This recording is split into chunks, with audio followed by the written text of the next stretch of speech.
In this video, we're going to go through Le Chatelier's principle. So Le Chatelier's principle relates to equilibrium, which is the topic that we covered in a previous lesson. So if you haven't gone through that, please take a minute, go through that first, because again, this kind of does relate to equilibrium. So Le Chatelier's principle says, if a chemical reaction is at equilibrium and experiences a change in either pressure, temperature, or concentration, the equilibrium shifts in the opposite direction to offset the change. So again, equilibrium is when the rate of the chemical reaction in the forward direction equals the rate of the chemical reaction in the reverse direction. So when those are equal, it's at equilibrium. So when we graph this, our reactants get used up, and it'll start to look like this. And then our products will get made, and it looks something like this. When the slopes are the same, so kind of like at that point where they both kind of level off, it's at equilibrium. Okay, so the reaction wants to be at equilibrium, so it's going to shift to make either more products or more reactants to reach that state again. Okay, when we talk about shifts, that just means what direction the reaction is proceeding in. So when we say the reaction shifts right, my arrow's pointing towards the product side. So that means that my reactants, which the arrow's pointed away from, will go down, and my products are going to go up. The concentration of my reactants goes down, the concentration of my products goes up when that happens. Okay, so that's shifting to the right. Now when we shift to the left, that's saying we're favoring the reactants. So we're going to make more reactants and we're going to make fewer products. So that's what we're talking about when we talk about shifts of equilibrium. All right, so the first way that we can affect equilibrium is with concentration.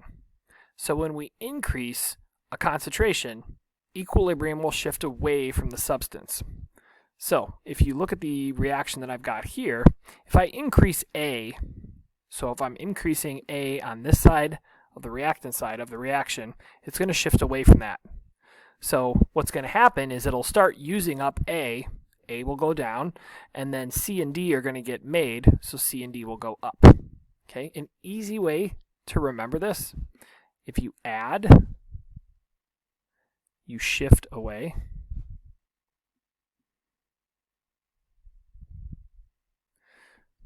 So you're going to go to the opposite side.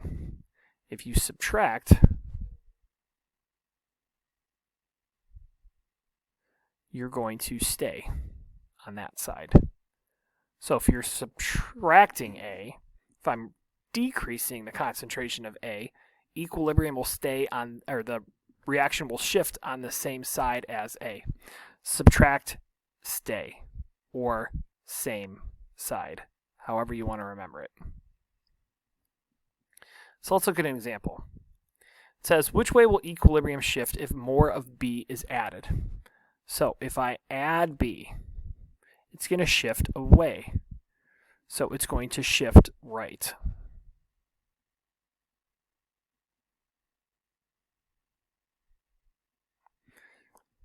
If I add more C,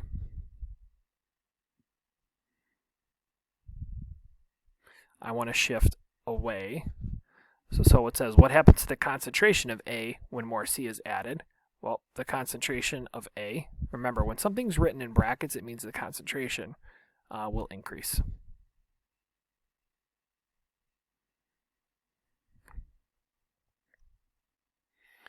Okay, it says, which way will equilibrium shift if B is removed? So this time we're not adding, this time we're removing. So if B goes down, we're going to stay on the same side. So it's going to shift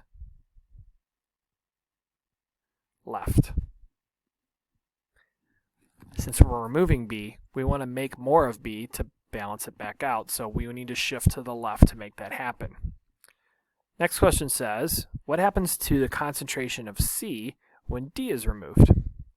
So if we're removing D, D goes down, it's going to shift to the same side, it's going to shift to the right.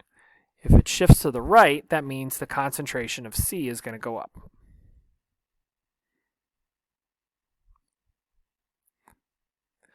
So when we shift to the right, that means that we're going to make more of C and D. So if D goes down, the reaction to counteract that is going to proceed to the right. It's going to make more of our products. Okay, the other way that we can affect change is with temperature. When heat is increased, equilibrium will shift away from the heat. Two terms you should be familiar with are endothermic, which is absorbing heat. So heat is going to appear on the reactant side. We will also have a positive delta H when that happens. And the other way you can affect it is with an exothermic reaction. Heat's going to be on the product side, and you're going to have a negative delta H value. You're not going to have heat on both sides. I just put it on this example here so you can see. If it's endothermic, heat will appear on the left side. If it's exothermic, heat will appear on the right side of our reaction. So in this example, it says, which way will equilibrium shift? This is a positive delta H. That means that heat is going to appear on the reactant side.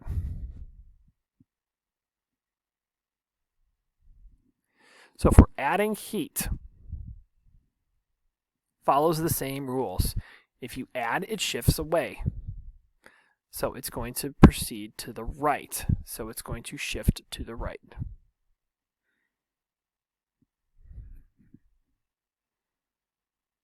Okay, pressure.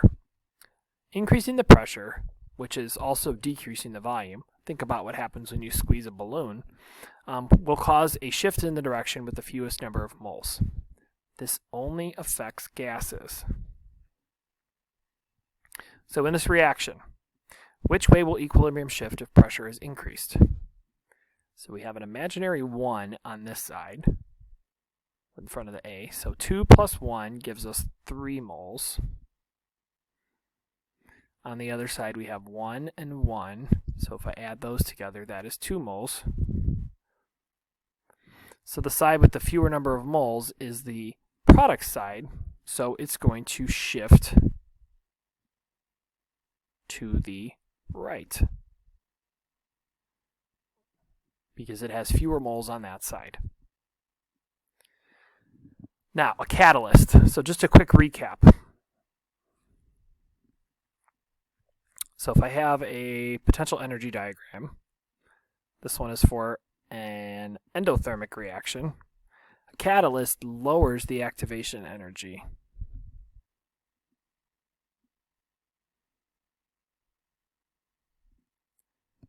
Catalyst will speed up the forward and the reverse reaction in the same amount. So when you have a catalyst, there is no change in equilibrium. All right, last example. It says, list as many ways as possible to increase the concentration of D. Well, let's start with concentration, because that was the first way we talked about affecting equilibrium. Well, we want to increase D. That's our goal. So we want it to shift right.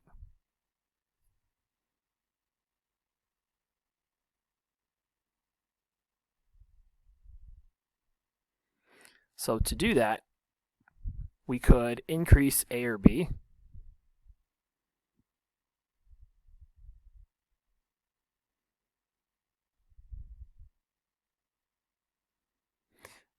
We could also decrease C. That will cause it to shift to the right. Okay, temperature. Well, heat is on the reactants side, so we could increase the temperature.